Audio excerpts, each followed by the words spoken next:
This is my Season 4 build guide, more so update, as there isn't that big of a change since the last video, but there are some really important changes that you guys should be aware of.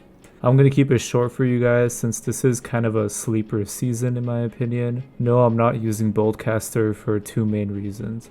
3 seconds is far too little time to make use of the 80% damage, and having your damage restricted to one element type, especially when it's 99% of that element, leaves a lot of room to be countered, which I'll go further into in the gear section of this guide. But the fact that many people are using Boltcaster is kind of an indirect buff to bow.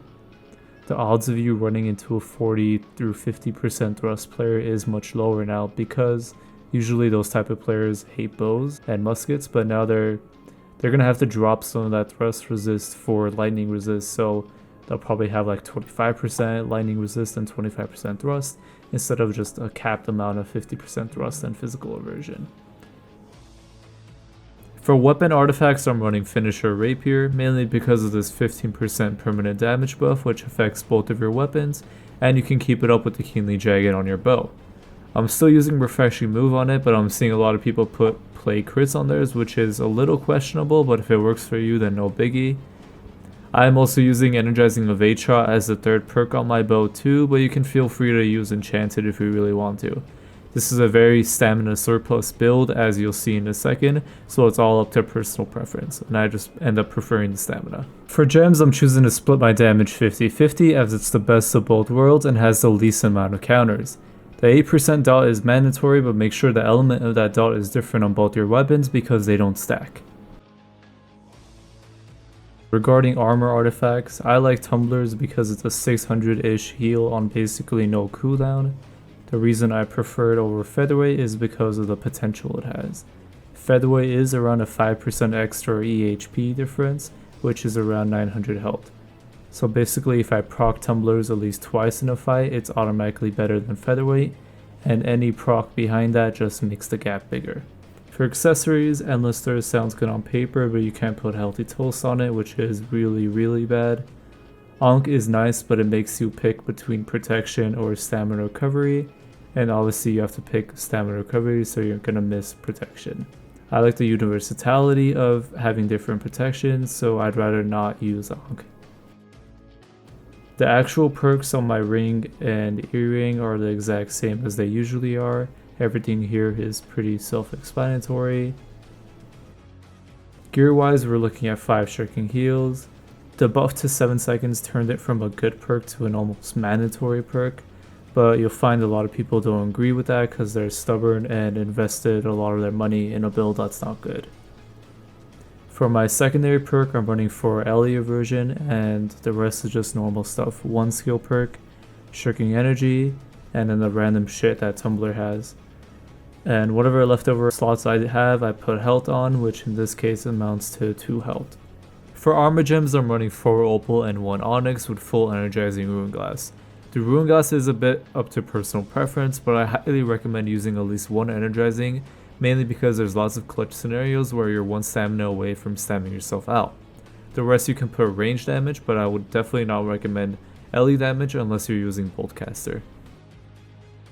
The LE version is a flat 18% damage reduction against Boltcaster, Fire Staff, and other fully elemental range weapons, and it's a 9% damage reduction against bows, muskets, and blunderbusses who use a split gem. My opals additionally cover 8% less damage from all elemental sources regardless if it's melee or ranged, so that's 8% less damage from weapons like Abyss, Boltcaster, Fire Staff, and 4% less damage from weapons that have split gems. The 3 onyx I have covers some additional defense against melee players as well. This is purely optional and up to your playstyle. If you're fine with playing super defensive and ratty, you can drop the onyx for some thrust and lightning resist instead. And the necklace, I'm obviously going fire resist because that's the easiest ranged weapon to get hit by. You can do movement tech or whatever movement cancel you want against other bows and muskets, and they'll end up missing 90% of their shots. But it's hard to do movement tech against fire staffs when they have a hitbox of a Boeing 747. Plus the fire resist also reduces explosive shot damage from bows. My completely honest recommendation is to just have a set of amulets and maybe even some accessories that you can easily swap in and out. This way you have the freedom to swap to another resist if you're ever in a situation where there are no fire stats, for example. Let's say you're getting hunted by a melee assassin squad, then you should obviously switch to your slash necklace. Let's say the enemy team has 10 bow players, obviously switch to a lightning or thrust necklace. You're gonna hear a lot of people call this cheesy, but you have to realize these are the same players that permanently have like 40% thrust, and then they run away from any melee player or mage that looks at them. And then they expect you to fight them without swapping gear. Like, why would I knowingly nerf myself to fight someone's bad build that loses to everything besides my build? It makes no sense.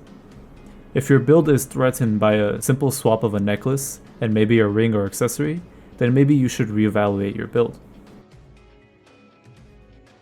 Moving on to attributes, this does get a little interesting. 25 and 50 strength are still bugged, but no longer in a good way.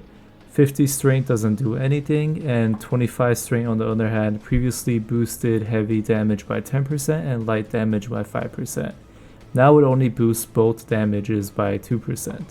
Classic AGS, honestly.